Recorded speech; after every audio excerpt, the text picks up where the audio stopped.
Olá, tudo bem? Pode entrar, eu deixo.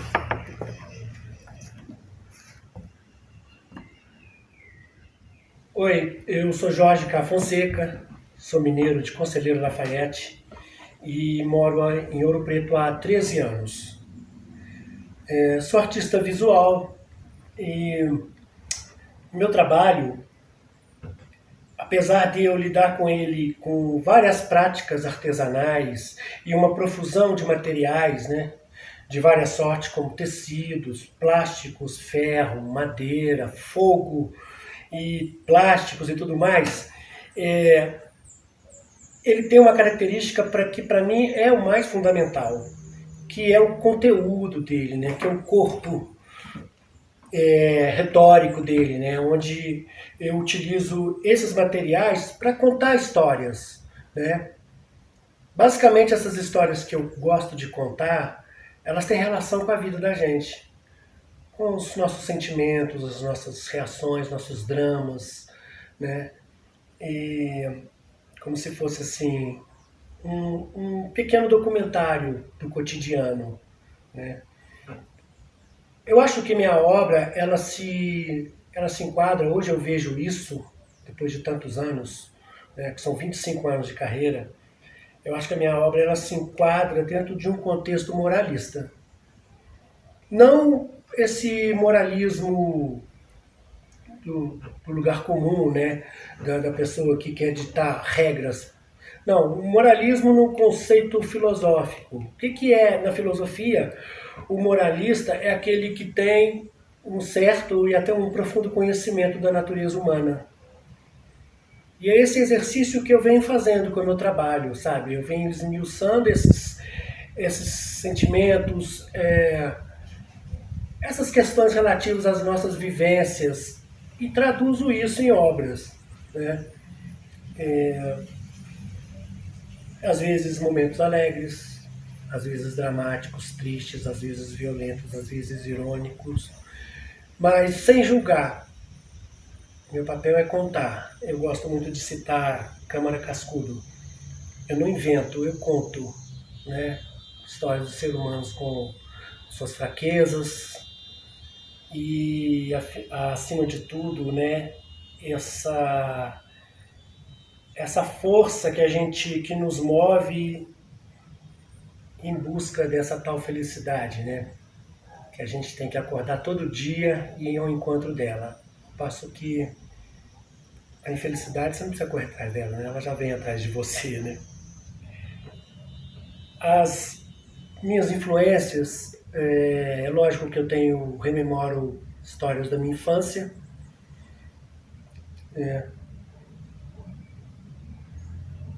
Eu gosto de Garcia Marques, eu gosto de Nelson Rodrigues, gosto de Almodóvar e Guimarães Rosa.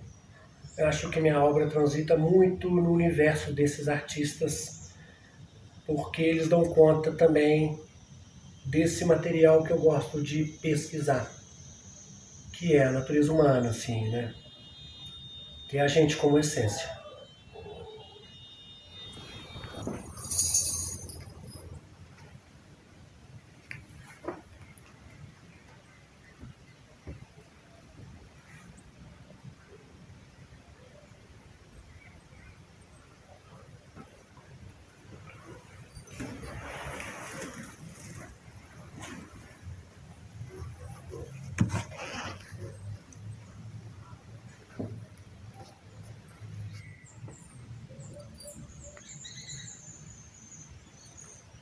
Bom, eu comecei na arte com quase 30 anos, né?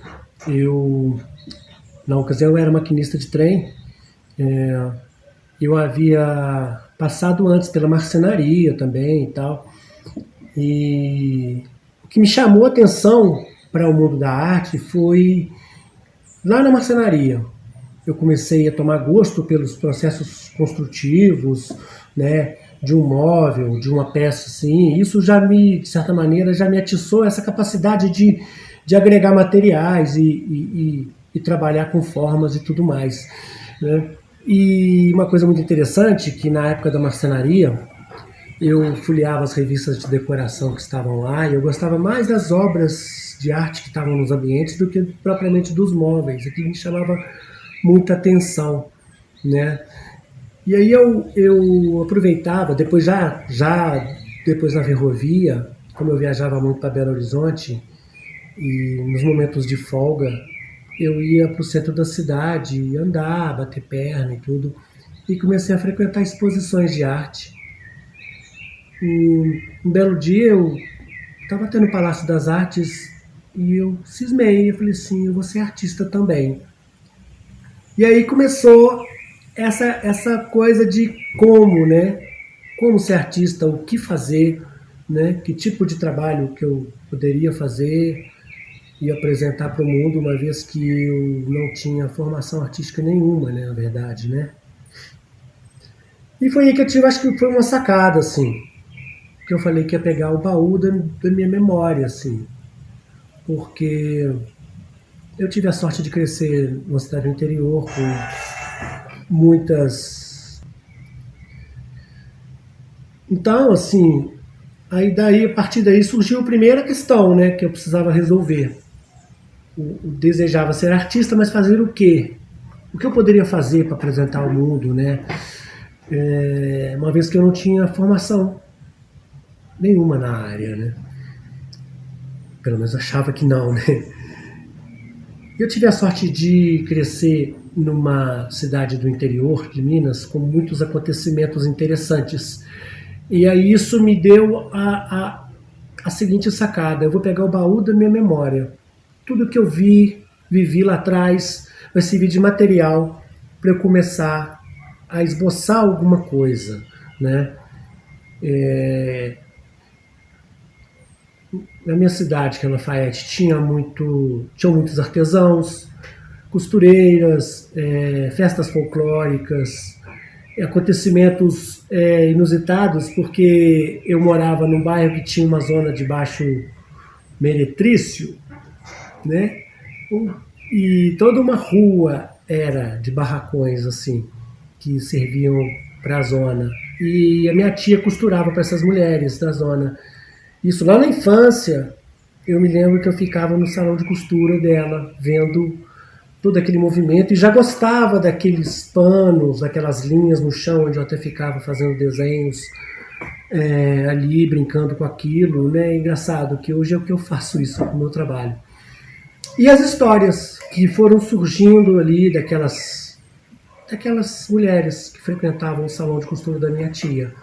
Isso, de certa maneira, ficou muito marcado em mim, assim. Tanto que quando, na casa dos 30, que eu resolvi ser artista, eu falei assim, gente, não tem outro, é esse material que eu vou pegar.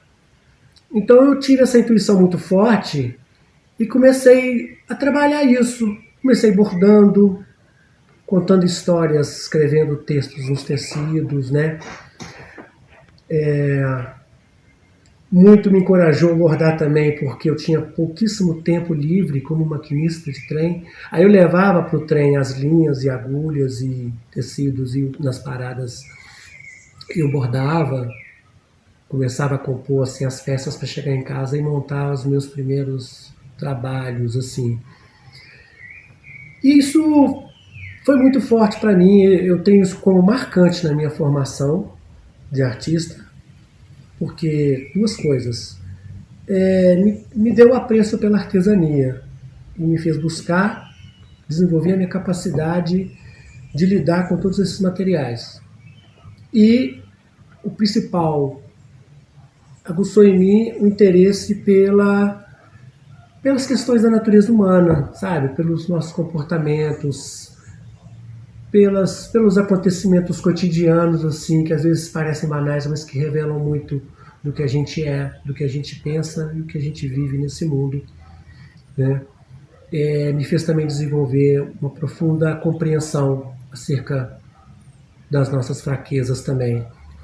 Então eu gosto muito de contar histórias do meu trabalho e advém daí, lá de trás, sabe?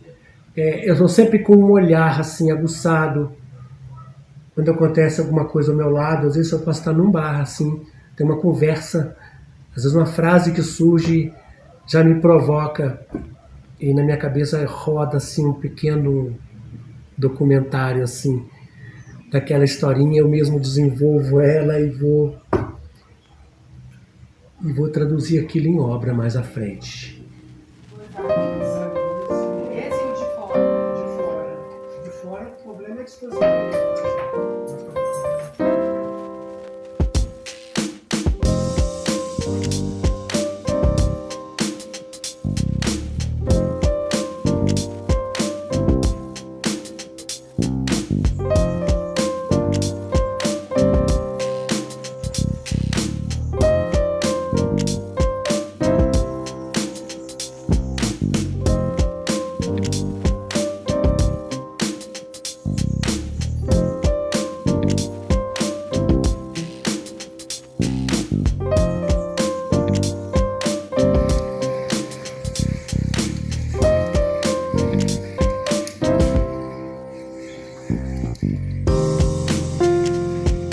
Essa é uma face muito marcante no meu trabalho, né? A questão da artesania, né? Esse trabalho se chama Máquina de Fazer Voar, que é inspirado numa brincadeira minha de infância, que é soltar papagaio com uma maquineta de linha chamada manivela.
Bom, por conta do meu trabalho ter uma ligação muito forte com a estética popular, ele sempre foi muito ligado com as pessoas assim, da rua e tudo mais. Só que eu, particularmente, sentia uma vontade de ir também, como artista, com o meu trabalho para a rua. E alguns anos atrás eu criei o Fiotim, que é um museu itinerante montado num trailer e que tem cara de circo e de parque de diversões, justamente para isso, para criar esse elo, aproveitar esse elo forte que eu tenho com as pessoas, assim, né? E com ele eu tenho viajado pelo interior do país e montando ele em praças públicas. Isso tem proporcionado acontecimentos fabulosos, assim, que tem acrescentado muito para mim como artista e como pessoa. Boa tarde, meu nome é Edivânio Lessa, né? Eu sou nascido e criado em Lavras Nova, filho de cesteira e neto de cesteiro e tropeiro. A minha origem é a tropa e a cestaria. E ao longo desde os 9 anos de idade, eu venho desenvolvendo um trabalho com essas duas origens, que é tramar o cesto e entender da mata, que é a tropa. Então, ao longo da minha vida, foi exatamente isso, que é compreender desses dois universos, da trama e da coisa mais linda do mundo, que é o universo natural. E por ser filho de cesteira e tropa, a minha fusão foi juntar essas duas coisas para que eu possa desenvolver o meu trabalho, que são matérias-primas mortas da natureza e a trama que vem da parte do meu avô. E na verdade a história toda não é nem o fazer arte, ou ser alguma coisa em questão à arte. Isso veio com o fruto de um trabalho e de um desenvolvimento do trabalho, né? A coisa toda foi compreender a essência natural, que é uma das coisas mais fantásticas que existe, que é o tal da natureza, a forma que ela trabalha, assim, a dimensão que ela bota pra gente na nossa sobrevivência, que a gente faz parte dela, né? E a partir disso, eu juntei esses dois elementos para que eu possa desenvolver o meu trabalho. Aí vem a questão das esculturas e das pinturas, né? Porque a coisa mais gostosa do mundo é o tal da vida, é compreender o desenho da vida, como ela funciona, como ela trabalha, como ela se desenvolve, tanto faz materialmente ou imaterialmente, espiritual ou material. Então, assim, a minha busca sobre todas essas questões para desenvolver esse trabalho, ela envolve essas duas coisas. Primeiro, a vida, que ela existe em qualquer parte, seja visível ou invisível, e qual a ferramenta que a gente pode comungar pelo nosso tempo que a gente passa nessa terra. Isso é uma coisa bonita demais, que eu gosto muito, né? E além de que tem uma coisa que é minha paixão e é da minha natureza, é a natureza. É as plantas, é os bichos, é os insetos, é toda essa questão, entende? Porque na vida, a nossa presença aqui ela é muito rápida, ela é de no máximo uns 80, 90 anos. Então, assim, quando a gente olha também para o universo natural e a nossa contribuição nele aqui, é fundamental, entende? É fundamental. E a partir disso eu venho desenvolvendo o meu trabalho, que o fundamento dele eu acredito que é esses princípios que eu acho maravilhoso, que é a vida, né? Aí eu venho desenvolvendo o meu trabalho, que é feito são esculturas, né? Que é a matéria-prima que eu consegui mais perto na época, porque eu possa trabalhar, é a madeira raiz morta e o cipó, né? Envolvendo essas duas tarefas, que é familiar, né? Que é de origem, que é o artesanato, que é todas essas questões, né? Que eu venho desenvolvendo as esculturas e as pinturas. Mas tem um processo que eu entrei na vida que foi um divisor de água, assim, muito grande. Eu dividi, parece que foi um corte assim mesmo. Que foi há 14, 16 anos atrás, que eu entrei numa coleção de quarteto, né? Que é um quarteto que ele é dividido em 4 partes. A primeira coleção foi Mergulho, a segunda coleção, Mergulho, teve 45 obras, a segunda coleção Nascimento, né, que foi 100 obras trabalhando também, essas 100 obras que foi 6 anos dentro de ateliê trabalhando, e também a coleção Vida e Transparência. Então já faz um tempo de 15 a 16 anos que eu estou desenvolvendo essa coleção. Eu estou no momento na 3ª parte, que é a coleção Vida. A Mergulho e a Transparência, a Mergulho e a Nascimento já foi mostrada, né? E a partir daí as coisas vão indo, E a arte para mim, ela é assim, em alguns momentos ela é tudo, em outros momentos ela não é nada.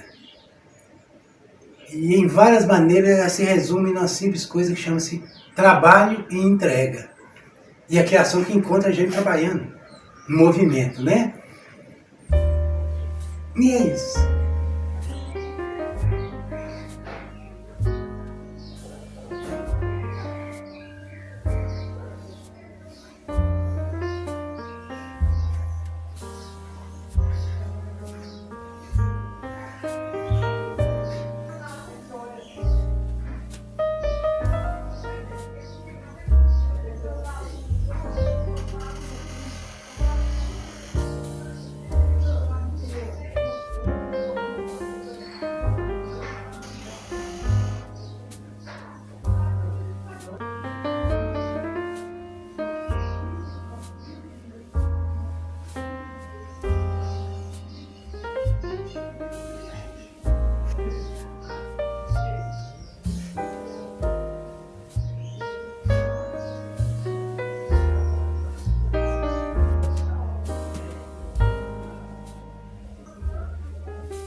Que é o seguinte, aqui tem já algumas obras prontas, que já passou pelo processo de ateliê, então aqui uma amostra, que é uma amostra da coleção Nascimento, né? Aqui já é a obra pronta, já tem aqui o cipó, que é a matéria-prima trabalhada, é flexível, porque passa por um processo de coisa, né?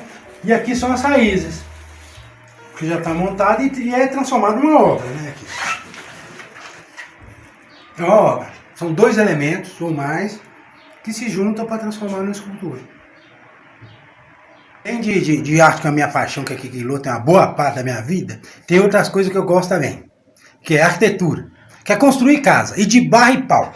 Aqui a gente vem estar aqui agora numa casa que eu mesmo construí ela, que é arquitetura de terra. E aqui tem o adobe, tem o pá a pique, né? E tem agora também uma fusão que eu gosto muito, que é a mistura de todos esses elementos com a fusão do vidro, que é a transparência. E para mim o vidro também foi umas coisas mais bonitas que foi descoberta pelo homem, né? E relacionado também à arquitetura orgânica, onde eu acredito que é uma das melhores construções para que o ser humano possa estar dentro dela. Entende? Que consegue manter entre 20 a 25 graus constante, onde é uma casa viva, né? Que é a arquitetura. Gosto também de arquitetura, brincar com essas coisas, né? E a intenção dessa casa é mostrar obra de arte, porque não tem como desvincular todas essas questões. Então você vai ver pinturas, fotografia, xilogravura, tudo envolvido num contexto dessa casa. Aqui agora eu vou mostrar um pouco da matéria-prima, né? São dois elementos principais do meu trabalho, que é o cipó e a raiz morta da natureza. Ali tem um pouco dele, onde está pendurado em forma de armazenamento, que é o cipó alho, o cipó São João. Aqui tem ele mais próximo aqui, que vai dar para ver melhor. Que é isso aqui, é transformado naquela obra que você viu lá no ateliê, lá na Casa Divina. Essa é a matéria-prima. E tem que levantar a lona aqui um pouco por cima dele,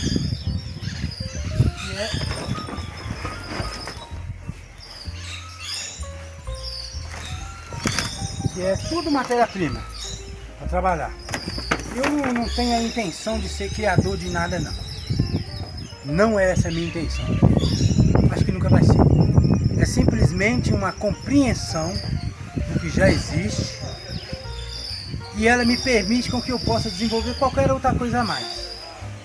Então eu não me sinto criador de nada. É compreensão disso aqui. Porque as formas, para mim, eu acho que elas já existem.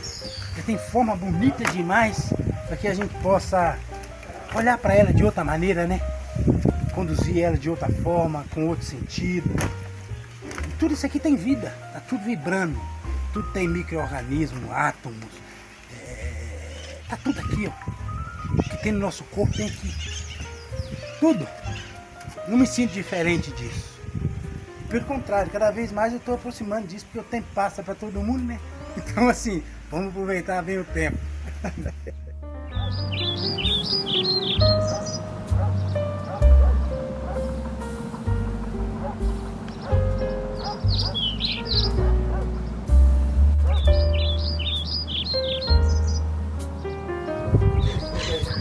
Agora vai entrar o quê?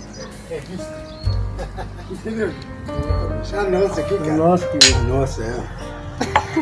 E a vida, como é que tá, meu? eu tava querendo te perguntar uma coisa. Como é que tá, então? É de hoje. Qual que você é? O que você vê o Adivânio lá de trás, quando começou a fazer arte? Você viu o Adivânio hoje? O que você compara um com o outro?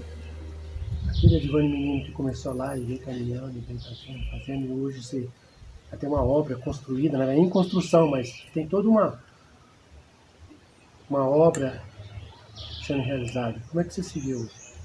Eu acho assim, eu acho que o embrião, ele é o mesmo. Porque eu acho que a semente da vida, dessa explosão agora, é única, né? Mas eu acho que o processo de evolução da vida, do ser humano e do trabalho está assim, o tempo todo numa pulsação de renovação muito grande. Não tem assim um obstáculo de nada.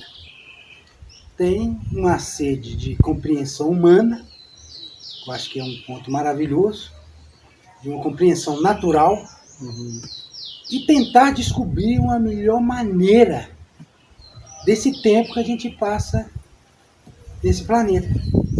E naturalmente, com esse processo de caminhada, o reflexo é muito grande no trabalho. E o Adivane menino, como é que você olha para Ainda trás? continua a mesma coisa. A criança do Adivane ainda continua a mesma coisa. Uma coisa que eu estou observando há um bom tempo é que o velho nos últimos tempos tem apresentado mais. O Adivane carrega dentro de si um menino levado com energia gigantesca, de 12, 13 anos de descoberta, que aquilo outro. Mas nesse momento, o contraposto de um velho, da serenidade, da compreensão, do discernimento, ele está apresentando mais nesse momento. Você achou mais maduro ou mais moleque? Eu acho que os dois juntos. Entende? Os dois juntos. Mas nesse momento é o velho mesmo. Não é nem maduro, é um velho. Você acredita? É mesmo. É. Mas a criança está lá dentro assim. E o velho falando com ela, calma. Calma. E quando você fala maduro, a gente enxerga uma coisa. Quando você fala velho, dá a impressão que já está caminhando para concluir uma fase, uma vida, uma obra. Eu acho que são etapas. São etapas de compromissos de todas as maneiras. Entende? Uma delas é compromisso pela existência. Outra delas é que é um compromisso que eu tenho comigo é de morrer melhor do que eu vim, que é difícil pra caramba. Morrer melhor do que eu vim. Porque isso exige da gente uma disciplina diária, exige uma reavaliação, não é nem diária, a todo momento, que você tem que falar assim, eu posso fazer isso melhor hoje. E realmente são as mesmas coisas em algumas questões que eu fiz ontem. Então isso para mim traz um compromisso humanitário, que se trata de mim, do reflexo que eu tenho comigo e com as pessoas que estão convivendo do meu lado, ou seja, distante, porque eu convivo com determinado universo, mas o meu trabalho às vezes, que é uma boa parte de mim, convive com o universo geral. Eu acho que toda obra, não só a obra humana que eu carrego para mim mesmo e para as pessoas que estão ao meu lado diariamente, e a escultura que reflete em toda essa evolução, que é o meu trabalho artístico, está nesse ponto. É um velho e uma criança sendo trabalhada no momento. E que nesse momento é o momento do velho. Você tem uma impressão, como eu tenho essa impressão, eu estou trabalhando nas minhas coisas, né? De que às vezes é um estranhamento de como que aquilo vai acontecendo tão, parece pedante falar, tão fácil. Desde a criação da cabeça, flui aquilo, e depois quando eu vou fazer, eu vou achando, os materiais vão me achando muito facilmente, o processo vai acontecendo e a obra fica pronta. Parece até que tudo isso que eu faço hoje, que eu nem sonhava que eu ia fazer aos 10, 15, 20, 25 anos, eu comecei quase com 20, parece que já estava me esperando, né? Não, isso é uma coisa maravilhosa, Jorge, que você está tocando no assunto, que eu compreendo isso um pouco de uma outra maneira, entende? Porque eu compreendo isso da seguinte forma, a vida, ela é um eterno movimento. O maior sinônimo de estar vivo é que os momentos segundo de trás que a gente viveu logo anterior, numa outra conversa que eu tive com você, ela não é a mesma agora. Então, assim, as coisas, tudo que tem nesse planeta que eu consigo sentir, visível ou invisível, é simplesmente um eterno movimento. Que quando a gente consegue compreender e botar a vida da gente para seguir esse fluxo natural, que é o movimento, você não forma uma barreira em nada. nem na compreensão e nem na incompreensão. Tudo faz parte. Eu acho que esse caminho que foi percorrido traz essa coisa bonita do trabalho em si, ou da vida em si, ou de qualquer coisa. Porque se a gente for observar a natureza, ela trabalha dessa maneira. Uma coisa nasceu para servir a outra. E naturalmente a nossa, ao mesmo tempo que a gente carrega uma virtude desgramada, que eu acho brilhante, que é tal da consciência, do espírito e do trabalho. Né? Que é uma coisa maravilhosa, mas perante aos nossos pensamentos, ela atrapalha toda essa compreensão. Por a gente não serem... às vezes não tem ou não pensa na consciência. E às vezes nem considera o espírito. São pelo trabalho. Eu acho que o próprio trabalho ele pede que as pessoas parem diante dele e conversem com ele. Não é só uma imagem que você passa assim na linha do tempo da rede social, viu e acabou. Não, ele pede para você parar, conversar com ele. De repente você enxerga a tua experiência nele, ou ele te mostra uma outra experiência bacana de você conhecer. É maravilhoso, mas olha só para você ver o que é a história do pensamento, né? E tanto faz da evolução do nosso cérebro, da evolução da nossa essência de espírito, daquilo outro, e do momento real. Eu hoje, no momento, ou durante o meu trabalho sendo executado, eu não enxergo que ele é presente. O presente daquela questão é o momento que eu estou executando, mas a energia que impulsiona para que eu possa fazer ele já é passado, já é memória. Já são as percepções de caminhada que me pôs naquela situação de falar assim, inevitável não fazer. Tem que ser feito. E que, naquele momento, o maior presente, a maior energia é concentrar para executar aquela coisa que já passou. Defunto. Uhum. Simplesmente, defunto no sentido não muito de menosprezar, no sentido de que aquela memória ela é um registro, que ela foi tão importante para você, que você trouxe ela até o presente, e é inevitável não executar, não tem jeito.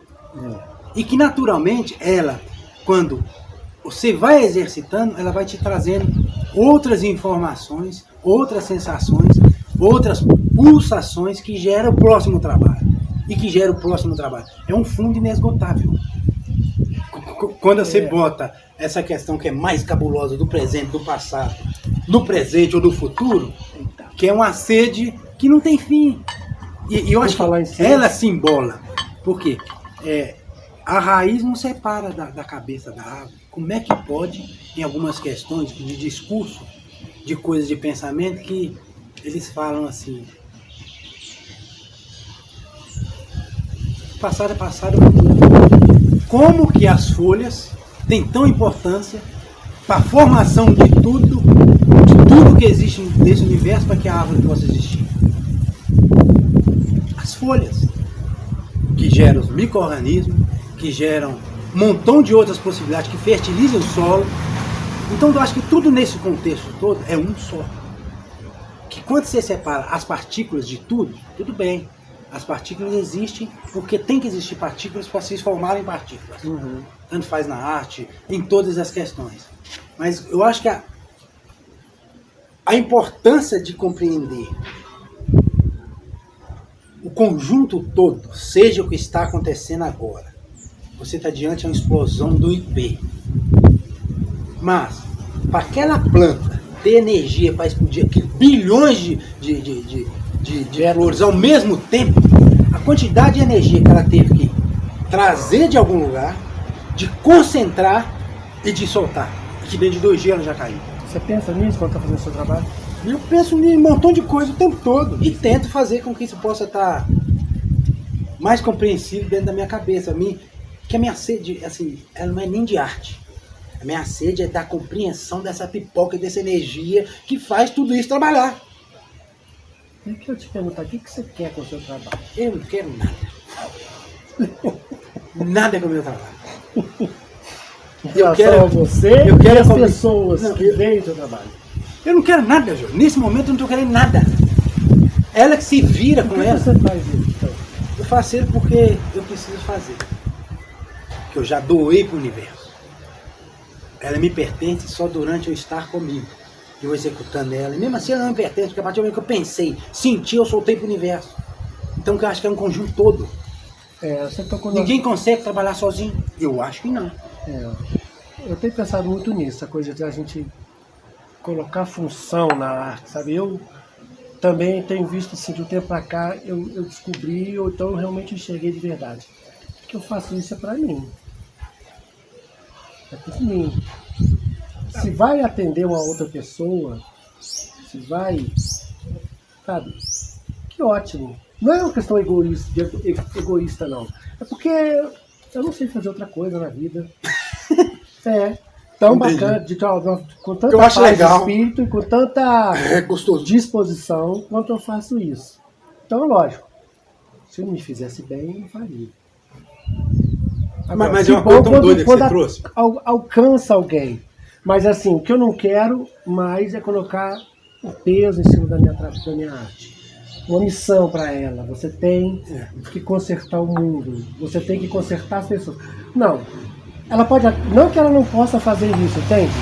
Não que alguém vendo o meu trabalho não possa de repente ter um insight, ou ter uma mudança de ideia, ou ter uma descoberta. Maravilhoso. Tomara que aconteça, nem sei se pode acontecer. Mas eu não tenho mais, eu tirei esse peso das minhas costas. Por exemplo, será que Eu alguma não pessoa tenho. vai Não, ter a tira coragem peso de das sentir o costas meu do trabalho amargo? também, coitado dele. Eu tô fazendo ele e falo assim, você tem que mudar esse mundo. Pô, mudar muito não, só. Muda não, né? O mundo, eu acho que ele muda ao longo do tempo. Mas para mudar o mundo são partículas. É cada um mudando a si mesmo. O mundo tem jeito, Edvaldo. Rapaz, o mundo é cheio de tudo isso. O mundo tem jeito? Eu acho que ele já está do jeito que está. Ele é o que é. Agora, a gente tem que refletir nos nossos comportamentos perante a todas as coisas que já existem aqui.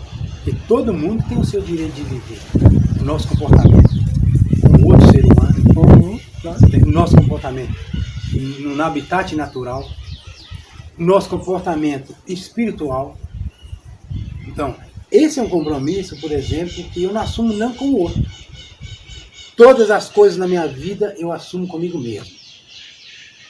E a partir do momento, o restante é reflexo. Serviu para você, tá aí. Eu já vivi um pouco. Ele está em serventia. E aquela coisa que você falou, a gente trabalha com a nossa verdade, né? E se isso servir para alguém, para transformar alguém, que bom. A liberdade desse momento. Você acha que alguém ia gostar de botar o amargo do Jorge na parede da sua casa e falar assim, que lindo, os espinhos de Odivano, que todo dia a obra dele vai dar uma afinetada dele na hora que vai tomar um café da manhã. Nossa, ele é um criador. É só quem conseguiu sentir a dor e convive bem com ela. Não é a minha dor, não, é a dor dele mesmo. Que a minha e eu tenho que se virar com ela. A gente pode transferir, a gente pode, por exemplo, compartilhar, beber da dor do outro? Pode. Pode sim, por que não? Eu não sentir um pouco o sabor do seu amargo. Entende? Mas eu não sei se eu vou aguentar sentir ele todo o tempo. Porque puta que pariu. Você vai sentir o sabor do amargo de Edivano o tempo todo? E tem uma coisa também que Entende? parece que quando você faz um trabalho que fala de alguma dor, eu já senti isso, e alguma pessoa se identificou com aquilo, parece que ela se alivia, porque é como se fosse aquilo expurgasse a dor dela, Isso. assim.